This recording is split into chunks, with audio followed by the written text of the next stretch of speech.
നമ്മുടെ മനോഹറിൻ്റെ കള്ളത്തരങ്ങൾ നമ്മുടെ താര മനസ്സിലാക്കുകയാണ്. താരയ്ക്ക് നേരത്തെ തന്നെ അതിനൊക്കെ അറിയാൻ പറ്റും. പക്ഷെ താര ഇനി വിട്ടുകൊടുക്കില്ല. മനോഹറിന് തക്ക ശിക്ഷ കൊടുക്കാൻ തന്നെ നമ്മുടെ താര തീരുമാനിക്കുകയാണ്. അതിലേക്കൊക്കെ പോകുന്നതിന് മുമ്പായിട്ട് ഒരു കാര്യം, ആരെങ്കിലും നമ്മുടെ ചാനൽ സബ്സ്ക്രൈബ് ചെയ്യാതെ ഇങ്ങനെ ഉണ്ടെങ്കിൽ ഒന്ന് ചെയ്തേക്കണം. അതോടൊപ്പം തന്നെ ബെല്ലൈക്കൺ കൂടി പ്രസ് ചെയ്തേക്കണം. അപ്പോഴായിരിക്കും ഞാനിടുന്ന വീഡിയോകളുടെ നോട്ടിഫിക്കേഷൻ അപ്പോഴായിട്ട് നിങ്ങൾക്ക് കിട്ടുക. അപ്പോൾ ഇനി എന്താ, നമുക്ക് നേരെ റിവ്യൂവിലേക്ക് പോകാം. അങ്ങനെ നമ്മുടെ ശാരിയും അതുപോലെ തന്നെ നമ്മുടെ സരയും കൂടി അച്ഛനെ കണ്ടതിന് ശേഷം ഹോസ്പിറ്റലിൽ നിന്ന് ഇങ്ങനെ ഇറങ്ങി വരുമ്പോഴത്തേക്കാണ് ഓപ്പോസിറ്റ് നമ്മുടെ താര അങ്ങോട്ടേക്ക് ചെല്ലുന്നത്. അപ്പോൾ താരയെ കാണുമ്പോൾ തന്നെ നമ്മുടെ ശാരിക്കാണെങ്കിൽ ആകെ പേടിച്ചു പോയി. ശാരി അത് പക്ഷെ പുറമെ കാണിക്കുന്നില്ല. അതായത് സ്വന്തം മകളല്ല, താരയുടെ മകളാണെന്നുള്ള സത്യം നമ്മുടെ ശാരിക്കറിയാം. അതുകൊണ്ട് തന്നെ ശാരി അസ്വസ്ഥയാവുകയാണ് നമ്മുടെ താരയെ കാണുന്ന സമയത്തിന്. എന്നാൽ നമ്മുടെ സരയും ആണെങ്കിലും ഉണ്ടല്ലോ, ആകെ ഇങ്ങനെ മസിൽ പിടിച്ച് ഇങ്ങനെ നിൽക്കുകയാണ്, എന്തിനും തയ്യാറാണ് എന്നുള്ള രീതിയിൽ നിൽക്കുകയാണ്. അങ്ങനെ നമ്മുടെ താര അടുത്തേക്ക് ചെല്ലുകയാണ്. അതിനുശേഷം മകളെ ഇങ്ങനെ തൊടുവാനായിട്ട് ചെല്ലുന്ന സമയത്തിന് നമ്മുടെ സരയു താരയോട് വളരെ മോശമായിട്ട് പെരുമാറുകയാണ്. താരയോട് ചോദിക്കുകയാണ്, നിനക്ക് എന്താടി നാണാവില്ലേ? എത്ര പറഞ്ഞാലും നിനക്ക് മനസ്സിലാവില്ലേ? എവിടെയൊക്കെ നെരുങ്ങി നടന്ന് പ്രസവിച്ചതിന് ശേഷം നിൻ്റെ കുഞ്ഞ് എവിടെയാണെന്ന് നീ പോയി കണ്ടുപിടിക്കടി. നീ എന്തിനാ എൻ്റെ പിന്നാലെ വരുന്നത്? ദേ ഈ നിൽക്കുന്നതില്ലേ, ഇത് എൻ്റെ അമ്മയാണ്. നീ ദേ നിൻ്റെ കുഞ്ഞ് എവിടെയെങ്കിലും ഇല്ലെന്നുണ്ടെങ്കിലുണ്ടല്ലോ, നീ എവിടെയെങ്കിലും പോയി തിരക്കിക്കോ, പക്ഷേ എൻ്റെ പിന്നാലെ വരരുത് എന്ന് പറഞ്ഞിട്ട് നമ്മുടെ താരയെ പിടിച്ചൊറ്റ തള്ളു കൊടുത്തിട്ട് നമ്മുടെ ശാരീര കൂടെ പോവുകയാണ് നമ്മുടെ സരയു. ശരിക്കും പറയുകയാണെങ്കിലുണ്ടല്ലോ, ഇത് കാണുമ്പോഴത്തേക്ക് നമ്മുടെ മനോഹറാണെങ്കിൽ ഇങ്ങനെ മാറി നിൽക്കുവാണ്. നമ്മുടെ മനോഹർ ഇത് കാണുന്നുണ്ട്. അപ്പോൾ മനോഹർ വിചാരിക്കണം, ഇതെന്തൊക്കെയാണോ എന്തോ കാണേണ്ടത് എന്നൊക്കെ പറഞ്ഞിട്ട് മനോഹർ ഇങ്ങനെ മാറി നിൽക്കുകയാണ്. അതേസമയം അവരിങ്ങനെ പോയി കഴിയുമ്പോഴത്തേക്ക് ശരിക്കും നമ്മുടെ താരയാണെങ്കിൽ ഇങ്ങനെ നമ്മുടെ സരയുവിനെ നോക്കി ഇങ്ങനെ കരഞ്ഞിങ്ങനെ നിൽക്കുകയാണ്. അങ്ങനെ നേരെ നമ്മുടെ എന്താ ചെയ്യുന്നത്, അതേസമയം നമ്മുടെ ഹോസ്പിറ്റലിനകത്ത് കിടക്കുകയാണ് നമ്മുടെ രാഹുൽ ഇങ്ങനെ കിടന്ന് ചൂടി പുതച്ചൊക്കെ കിടന്ന് രാഹുലാണെങ്കിൽ ആകെ മടുത്ത്. അങ്ങനെ രാഹുൽ എന്ത് ചെയ്യുന്നു, ബെഡ്ഷീറ്റൊക്കെ എടുത്ത് മാറ്റിയിട്ട്, എന്തൊരു ചൂട്, ഇവിടെ കിടന്ന് പുഴുവി ചാവേ ഉള്ളൂ, എന്തായാലും പണ്ടാറടങ്ങാൻ ഒന്ന് വെളിയിലിട്ടൊന്ന് പോവാം എന്നൊക്കെ വിചാരിച്ചിട്ട് രാഹുൽ പുറത്തോട്ട് ഇറങ്ങി വരികയാണ്. വരുമ്പോഴത്തേക്ക് പുള്ളിക്കാരൻ ഇറങ്ങി വന്നിട്ട് ഇങ്ങനെയൊക്കെ നോക്കി ഇങ്ങനെ നിൽക്കുന്ന സമയത്ത് നോക്കുമ്പോൾ താര വരുന്നത്. ആരാ? നമ്മുടെ താര. അങ്ങനെ നമ്മുടെ താര അടുത്തേക്ക് വരികയാണ്. വന്ന ഉടനെ ചോദിക്കണം, എൻ്റെ കുഞ്ഞ് എവിടെ എന്നാണ് ഇങ്ങനെ ചോദിക്കുന്നത് നമ്മുടെ രാഹുലിനോട്. അപ്പോൾ രാഹുൽ പറയണം, നിൻ്റെ കുഞ്ഞ് എവിടെ? നീ എൻ്റെ അടുത്ത് ആവശ്യമില്ലാതെ വരരുത്, പൊയ്ക്കോ നീ നിൻ്റെ പാട്ടിന് എന്നൊക്കെ ഇങ്ങനെ താരയോട് പറയുകയാണ്. താര പറയുകയാണ്, എൻ്റെ കുഞ്ഞിനെ കിട്ടിയിട്ടേ ഞാൻ പോവൂ എന്നിങ്ങനെ കട്ടായം പറയുകയാണ് നമ്മുടെ താര. പക്ഷേ രാഹുലിനാണെങ്കിലുണ്ടല്ലോ അത് ഒട്ടും അംഗീകരിക്കാൻ പറ്റുന്നില്ല. രാഹുൽ ഇങ്ങനെ കണ്ണൊക്കെ തള്ളി ഇങ്ങനെ പല്ലൊക്കെ തള്ളി കാണിക്കുന്നെങ്കിലും താരയുടെ അടുത്ത് അതൊന്നും ചിലവാവുന്നില്ല. താര കുഞ്ഞിനെ കിട്ടിയിട്ടേ പോവുള്ളൂ എന്നുള്ള വാശിയിൽ തന്നെ ഇങ്ങനെ നിൽക്കുകയാണ്. അപ്പോൾ ആ സമയത്ത് നമ്മുടെ താരയ്ക്ക് ദേഷ്യം വരികയാണ്. ദേഷ്യം വന്നിട്ട് സഹിക്കാനാവുന്നില്ല. അങ്ങനെ രാഹുലിൻ്റെ ഷർട്ടിൽ കുത്തിപ്പിടിച്ച് ഇങ്ങനെ ഈ വിധത്തിൽ ഇങ്ങനെ ഉലുക്കുകയാണ് നമ്മുടെ താര. എന്നിട്ട് കുഞ്ഞിനെ കിട്ടിയിട്ടേ പോവുള്ളൂ എന്നുള്ള വാശിയിൽ ഇങ്ങനെ നിൽക്കുകയാണ്. അതേ സമയത്ത് നമ്മുടെ മേഘനയുടെ അനുജത്തി ജിഷയും മനോഹറും കൂടി ആ സമയത്ത് അങ്ങോട്ടേക്ക് കയറി വരികയാണ്, നടന്നു വരികയാണ്. അപ്പോൾ ഈ ഒരു രംഗം കാണുമ്പോഴത്തേക്ക് മനോഹർ പറയുകയാണ്, ആ നിൽക്കുന്ന ആളുണ്ടല്ലോ എൻ്റെ പരിചയക്കാരനാണ്, പക്ഷേ പുള്ളിക്കാരൻ ഇപ്പോൾ ഇച്ചിരി വട്ടായിപ്പോയി. ഞാൻ എന്തായാലും അങ്ങോട്ട് ഒന്ന് ചെല്ലട്ടെ, നിങ്ങൾ കുറച്ച് അങ്ങോട്ടേക്ക് മാറി നിൽക്കുക, കാരണം ഈ പുള്ളിക്കാരന് വട്ടാണ്. അങ്ങേര് നിങ്ങളാരെങ്കിലും അടുത്ത് ചെന്നാൽ ഉപദ്രവിക്കാൻ പോലും മടിക്കത്തില്ല, അങ്ങനത്തെ ഒരു പ്രകൃതമാണ്, അതുകൊണ്ട് മാറി നിൽക്കുക എന്നിങ്ങനെ പറയുകയാണ്.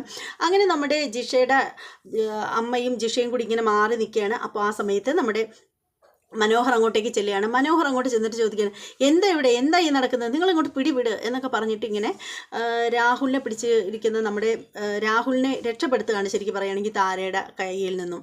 അപ്പോൾ ഇത് കണ്ടിട്ട് ആരാണ് കയറി വരുന്നത്? നേരെ നമ്മുടെ സരയും അമ്മയും കൂടി തിരികെ ഹോസ്പിറ്റലിനകത്തേക്ക് കയറി വരികയാണ്. അവർ കാണുകയാണ്. അപ്പോൾ തന്നെ മനോഹർ കൈ വിളിച്ചെങ്കിലും വീണ്ടും താര ഇങ്ങനെ രാഹുലിൻ്റെ ഷർട്ടിൽ ഇങ്ങനെ കുത്തിപ്പിടിച്ച് ഇങ്ങനെ കുടയുകയാണ്. അപ്പോൾ ഇതും കണ്ടിട്ട് കയറി വരികയാണ്. എടി എന്നും പറഞ്ഞ് വിളിച്ച് അലറിക്കൊണ്ട് വരികയാണ് നമ്മുടെ ശാരി വന്ന പാടെ ഇങ്ങനെ താരയെ വലിച്ചിങ്ങ് പിടിച്ച് മാറ്റുകയാണ്. എന്നിട്ട് പറയണേ, എന്താടി നീ കാണിച്ചത്?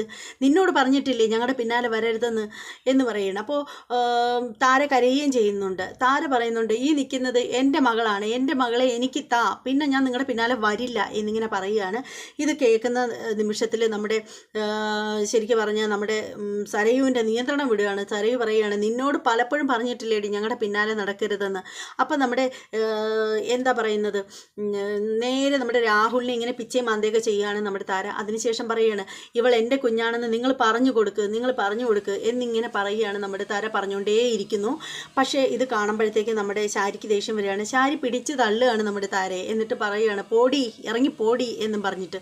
ആ ഒരു സമയത്തിന് നമ്മുടെ എന്താ പറയുന്നത്, സരയുവിൻ്റെ മുഖത്ത് ഇങ്ങനെ പിടിക്കാനായിട്ട് ചെല്ലുകയാണ്. സരയു കൈ ഓങ്ങി ഒറ്റൊരടി വെച്ച് കൊടുക്കുകയാണ് നമ്മുടെ താരയ്ക്ക്. താര ഇങ്ങനെ ആയി പോവുകയാണ് അടി കൊണ്ടിട്ട്. അങ്ങനെ ആ രീതിയിൽ എന്നിട്ട് താര ഇങ്ങനെ കവിളിൽ ഇങ്ങനെ പൊത്തി പിടിക്കുകയാണ്. എന്നിട്ട് ഇങ്ങനെ കരയുകയാണ് നമ്മുടെ താര. അപ്പോഴത്തേക്ക് നമ്മുടെ സരയുവിനാണെങ്കിൽ ഒരു ദേവുമില്ല. സരയു പറയണേ, ഇനി കിട്ടണ്ടെങ്കിൽ ബാക്കി കിട്ടണ്ടെങ്കിൽ ഇറങ്ങിപ്പോടി, എന്തിനടി ഇവിടെ ഇങ്ങനെ നിൽക്കുന്നത്, നിന്നോട് പലവട്ടം ഞാൻ പറഞ്ഞിട്ടുണ്ട് ഞങ്ങളെ പിന്നാലെ വരരുതെന്ന് എന്ന് പറഞ്ഞിട്ട് പിടിച്ച് ഒറ്റൊരു തള്ളു കൊടുക്കുകയാണ്.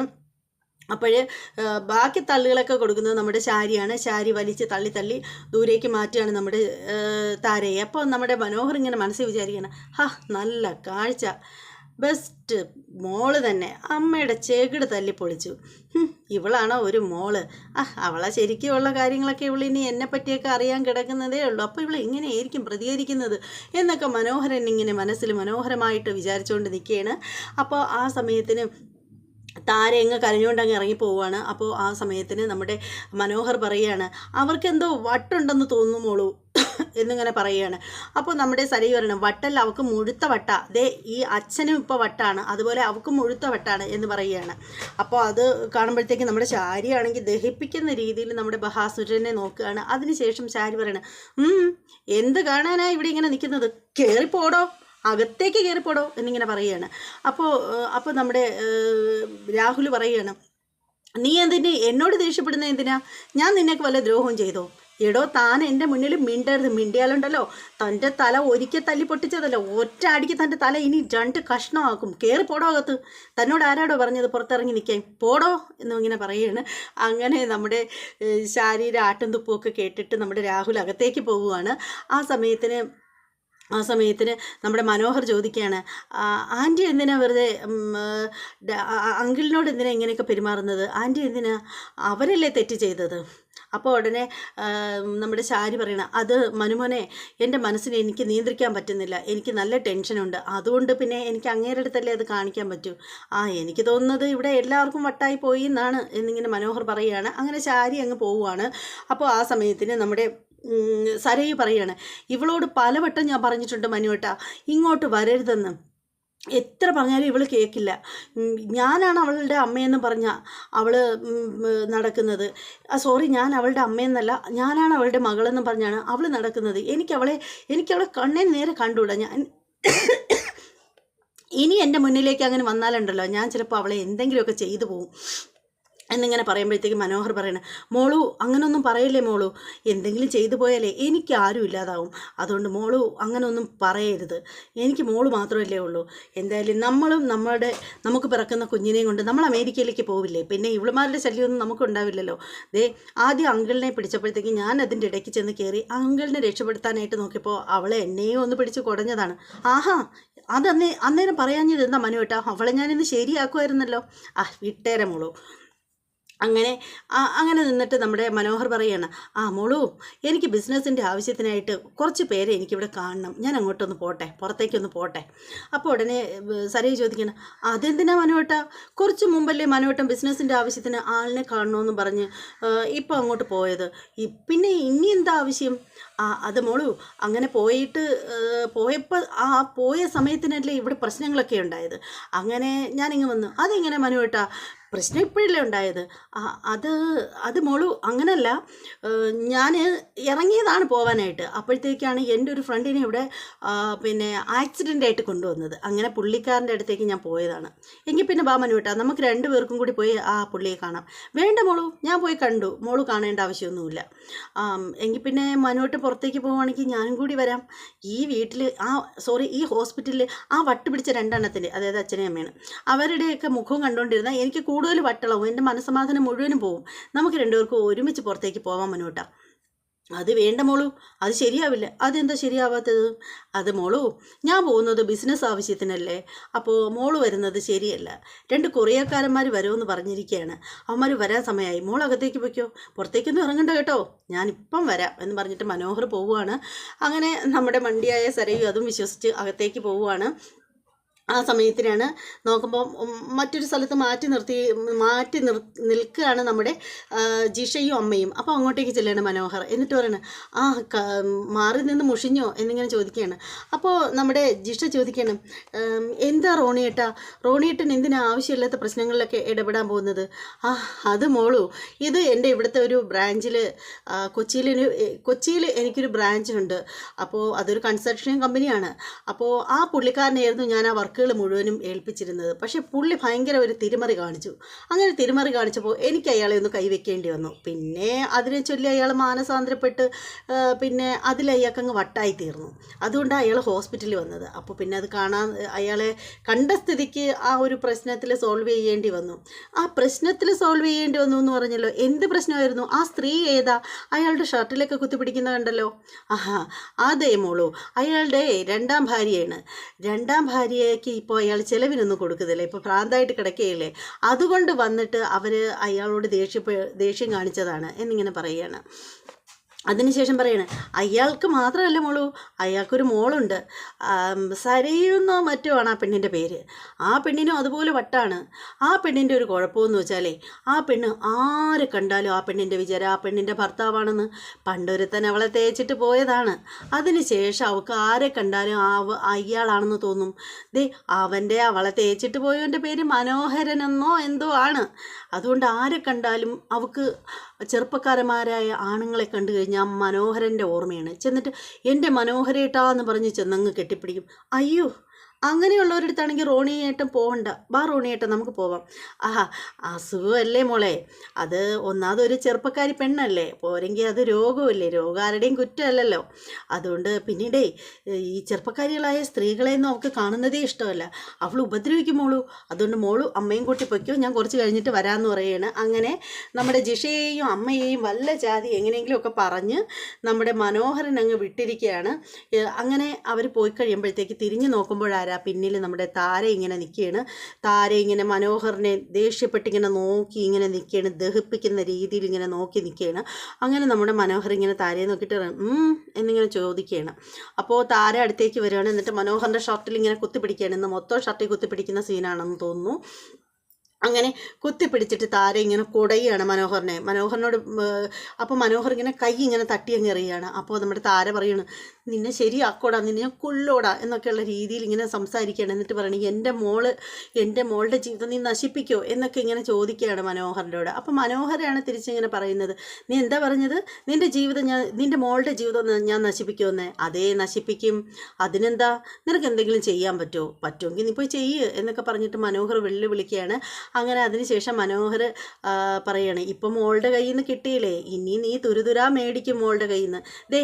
നീ ഇനി കൂടുതൽ അഭ്യാസവും പറഞ്ഞുകൊണ്ട് അവളുടെ പിന്നാലെ ചെന്നാലുണ്ടല്ലോ, ഞാൻ ചെറുതായിട്ടൊന്ന് കൊളുത്തി കൊടുത്താൽ മതി, അവൾ നിന്നെ കൊല്ലാനും മടിക്കില്ല എന്നിങ്ങനെ പറയുകയാണ്. അമ്മയെ കൊന്നിട്ട് മോള് ജയിലിൽ പോവേണ്ട അവസ്ഥയുണ്ടാവും. അതുണ്ടാവാതിരിക്കണമെന്നുണ്ടെങ്കിൽ നീ നിൻ്റെ പാട്ടിന് പോ എന്നിങ്ങനെ താരയോട് പറയുകയാണ്. കാര്യം താര കണ്ടു, അവർ തമ്മിലുള്ള ആ ഒരു സംഭവങ്ങളൊക്കെ കണ്ടു. മനോഹർ ഒരു ഫ്രോഡാണെന്നുള്ള കാര്യം താര നന്നായിട്ട് മനസ്സിലാക്കിയിട്ടുണ്ട്. അതുകൊണ്ടാണ് താര ചെന്നിട്ട് ആ ഒരു ദേഷ്യമാണ് നമ്മുടെ മനോഹറിനെ ഷർട്ടിൽ ഇങ്ങനെ കുത്തിപ്പിടിക്കാനും ഒക്കെ നമ്മുടെ താരയെ പ്രേരിപ്പിച്ചത്. അപ്പോൾ താര ചെന്ന് പറഞ്ഞ് പ്രശ്നം ഉണ്ടാവാതിരിക്കാനാണ് മനോഹർ ഏക്കനെ കുട്ടി പറയുന്നത്, നിൻ്റെ മോളെ കൊണ്ട് നിനക്ക് ഇനിയും തല്ല് കിട്ടണോ എന്നൊക്കെ ചോദിക്കുന്നത്. ഞാൻ പറഞ്ഞു കഴിഞ്ഞാൽ സരയു നിന്നെ കൊല്ലാനും മടിക്കില്ല എന്നൊക്കെ ഇങ്ങനെ താരയോട് പറയുന്നു. താരയ്ക്കാണെങ്കിൽ ശരിക്കും പറയുകയാണെങ്കിൽ അതൊക്കെ കേട്ടിട്ട് ഇങ്ങനെ ആകെ വിഷമിച്ച് പണ്ടാറടങ്ങി നമ്മുടെ താര ഇങ്ങനെ ഇരിക്കുകയാണ്. അതേ സമയത്ത് പിന്നീട് കാണിക്കുന്നതെന്ന് വെച്ചാൽ നമ്മുടെ ഒരു പെൺകുട്ടിയെ ഇടയ്ക്കിടയ്ക്കൊക്കെ കാണിക്കുന്നുണ്ട്. ആ കുട്ടി ഇങ്ങനെ ആളിൻ്റെ മുഖം കാണിക്കുന്നില്ല, ഇങ്ങനെ കണ്ണ് മാത്രമാണ് കാണിക്കുന്നത്, ഇടയ്ക്കിടയ്ക്ക് കാണിക്കുന്നുണ്ട്. ഇങ്ങനെ ഇരുന്ന് ഇങ്ങനെ മൊബൈൽ ഇങ്ങനെ നീക്കുകയാണ്. പ്രകാശൻ്റെ ഫോട്ടോ, അതുപോലെ കിരണിൻ്റെ ഫോട്ടോ, കല്യാണിയുടെ ഫോട്ടോ, അങ്ങനെ ഓരോരുത്തരായിട്ട് അവരെ ഫാമിലിയിലുള്ള എല്ലാവരെയും ഫോട്ടോ ഇങ്ങനെ നോക്കുന്നതായിട്ടും കാറിൽ പ്രകാശനെ ഫോളോ ചെയ്ത് വരുന്നതായിട്ട് അങ്ങനെയൊക്കെ ഇടയ്ക്കിടയ്ക്ക് ഇങ്ങനെ കാണിക്കുന്നുണ്ട്. അങ്ങനെ നമ്മുടെ പ്രകാശൻ ഇങ്ങനെ ഇരുന്നിട്ട് തീരുമാനിക്കുകയാണ്, കല്യാണിയെ വെറുതെ വിട്ടുകൂടാ, ഇവളാണ് എല്ലാത്തിനും കാരണം. എന്തായാലും എൻ്റെ മോനെ ജയിലിലിട്ട് തല്ലിച്ചതയ്ക്കാനും അവനെ ജയിലിൽ പറഞ്ഞു വിടാനും മെയിൻ കാരണം നമ്മുടെ കല്യാണിയാണ് എന്നൊക്കെ ഇങ്ങനെ ചിന്തിക്കുകയാണ്. എന്നിട്ട് കല്യാണി നേരത്തെ പറഞ്ഞ കാര്യമൊക്കെ ഓർക്കുകയാണ്. ജയിലിലിട്ട് നമ്മുടെ കോടതിയിൽ നമ്മുടെ കേസ് വാദിച്ചത്, അതുപോലെ അറ്റാക്ക് വരുന്ന സമയത്ത് കല്യാണി പറഞ്ഞത്, ഇതൊക്കെ ഓരോന്നായിട്ട് ഇങ്ങനെ ഓർത്തെടുക്കുകയാണ് നമ്മുടെ പ്രകാശൻ. അതിനുശേഷം പ്രകാശൻ ഒറ്റൊരു നടത്തേങ്ങ് വച്ചു കൊടുക്കുകയാണ്. നേരെ ചെല്ലുകയാണ്. നമ്മുടെ കല്യാണിയുടെ വീട്ടിൻ്റെ മുന്നിലാണ് ആ നടത്ത ചെല്ലുന്നത്. കോളിംഗ് ബെൽ അടിക്കുകയാണ് പുള്ളിക്കാരൻ. അപ്പോൾ നമ്മുടെ എന്താ പറയുന്നത്, നമ്മുടെ ദീപ വന്ന് വാതിൽ തുറക്കുകയാണ്. അപ്പോൾ ദീപ കാണുമ്പോഴത്തേക്ക് അങ്ങ് ഞെട്ടുകയാണ് പ്രകാശിനെ കാണുമ്പോൾ. പ്രകാശിനോട് ചോദിക്കുകയാണ്, എന്താ നിങ്ങൾക്ക് ഇവിടെ കാര്യം, എന്തിനാ ഇങ്ങോട്ടേക്ക് വന്നത് എന്നിങ്ങനെ ചോദിക്കുകയാണ്. അത് എനിക്ക് അറ്റാക്ക് വന്ന് ഞാൻ ഹോസ്പിറ്റലിൽ സർജറിയൊക്കെ കഴിഞ്ഞ് കിടക്കുന്ന സമയത്ത് നീ വന്നില്ലല്ലോ, അതുകൊണ്ടാണ്, നീ വരുമെന്ന് ഞാൻ പ്രതീക്ഷിച്ചു, നീ വന്നില്ല, അതുകൊണ്ടാണ് വന്നത് എന്നൊക്കെ ഇങ്ങനെ പറയുകയാണ്. അപ്പോൾ ദീപ പറയണ, അറ്റാക്ക് വരാൻ നിങ്ങൾക്ക് അതിന് ഹൃദയമുണ്ടോ, അല്ലെങ്കിൽ തന്നെ ഞാനും നിങ്ങൾ തമ്മിൽ എന്ത് ബന്ധമുള്ളത് വരാൻ വേണ്ടിയിട്ട് എന്നൊക്കെ ഇങ്ങനെ ചോദിക്കുകയാണ്. അപ്പോഴേക്കും കല്യാണി ഇറങ്ങി വരികയാണ്. കല്യാണി വരുമ്പോൾ ദീപ പറയുകയാണ്, മോളെ കല്യാണി, നീ ഒരു കാര്യം ചെയ്യും, നീ അകത്ത് പോയി 100-100 രൂപ ഇങ്ങ് എടുത്തിട്ട് വാ എന്നിങ്ങനെ പറയുകയാണ്. എന്നിട്ട് പ്രകാശിനോട് നമ്മുടെ ദീപ പറയുകയാണ്, ഈ വീട്ടിൻ്റെ ചില ചിട്ടകളും രീതികളൊക്കെ ഉണ്ട്, ഇവിടെ ഇങ്ങനെയാണ്, ഞങ്ങളുടെ മരുമകൻ പറഞ്ഞിട്ടുണ്ട്, ഈ വീട്ടിൽ ആര് വന്നു കഴിഞ്ഞാലും ആഹാരവും കൊടുക്കണം, 100-100 രൂപ കയ്യിൽ വെച്ച് കൊടുക്കണം എന്ന്. ഇതുവരെയും നമ്മളത് ഫോളോ ചെയ്ത് വരികയാണ്, നിങ്ങൾക്കും അത് മാത്രം നിങ്ങൾ പ്രതീക്ഷിച്ചാൽ മതി എന്നിങ്ങനെ പറയുകയാണ് നമ്മുടെ ദീപ. അപ്പോൾ നമ്മുടെ പ്രകാശം പറയുകയാണ്, കഴിഞ്ഞു പോയ കാര്യങ്ങളൊക്കെ എനിക്ക് ചില തെറ്റുകളൊക്കെ പറ്റിയിട്ടുണ്ട്, അതൊക്കെ ഇനി ക്ഷമിക്കണം എന്നൊക്കെ ദീപയോട് സംസാരിക്കുകയാണ്. അപ്പോൾ ദീപ പറയുകയാണ്, നിങ്ങളോട് സംസാരിക്കാൻ തീരെ താല്പര്യമില്ല, അതുകൊണ്ട് ഇവിടെ നിന്ന് പോകുന്നതാണ് നിങ്ങൾക്ക് നല്ലത്. പിന്നെ നിങ്ങളുടെ അമ്മയുണ്ടല്ലോ, അപ്പുറത്തെ വീട്ടിൽ അടുക്കളപ്പണിക്ക് വരുന്നുണ്ട്, അത് ഞങ്ങളൊക്കെ കാണുന്നുണ്ട് എന്നിങ്ങനെ പറയുകയാണ്. അപ്പോൾ പ്രകാശം പറയുകയാണ്, എന്ത് ചെയ്യാം, വീട്ടിലെ സ്ഥിതി ആകെ കഷ്ടതയിലാണ്, അതുകൊണ്ടാണ് അമ്മ വരുന്നത്, ആഹാരത്തിനും അതുപോലെ മരുന്നിനും എല്ലാത്തിനും വലിയ ബുദ്ധിമുട്ടാണ് എന്നൊക്കെ ഇങ്ങനെ ദീപയോട് ഇങ്ങനെ പ്രകാശം പറയുകയാണ്. കല്യാണി ഇതൊക്കെ കേട്ടിട്ട് ഇങ്ങനെ നിൽക്കുകയാണ്. കല്യാണിക്ക് ഇതൊന്നും കേട്ടിട്ട് പിടിക്കുന്നില്ല. അങ്ങനെ ഇന്നത്തെ എപ്പിസോഡ് അങ്ങ് കഴിയുകയാണ്. ഇന്നത്തെ മൗനരാഗം സീരിയലിൻ്റെ എപ്പിസോഡ് എല്ലാവർക്കും ഇഷ്ടപ്പെട്ടു എന്ന് വിശ്വസിക്കുകയാണ്. ഇഷ്ടപ്പെട്ടവർ തീർച്ചയായും ലൈക്ക് ചെയ്യണം. നിങ്ങളുടെ അഭിപ്രായങ്ങളും നിർദ്ദേശങ്ങളും ഒക്കെ കമൻറ്റ് ചെയ്തേക്കണം. നിങ്ങൾ നമ്മുടെ ചാനൽ സബ്സ്ക്രൈബ് ചെയ്യാത്തവരാണെങ്കിൽ ഒന്ന് സബ്സ്ക്രൈബ് ചെയ്തോളൂ, ബെല്ലൈക്കൺ കൂടി പ്രസ് ചെയ്തേക്കണം. ഇനി മറ്റൊരു എപ്പിസോഡിൻ്റെ റിവ്യൂവുമായിട്ടും പ്രൊമോ വീഡിയോയുമായിട്ടും വരുന്നതായിരിക്കും. അതുവരെ എല്ലാവർക്കും ബൈ.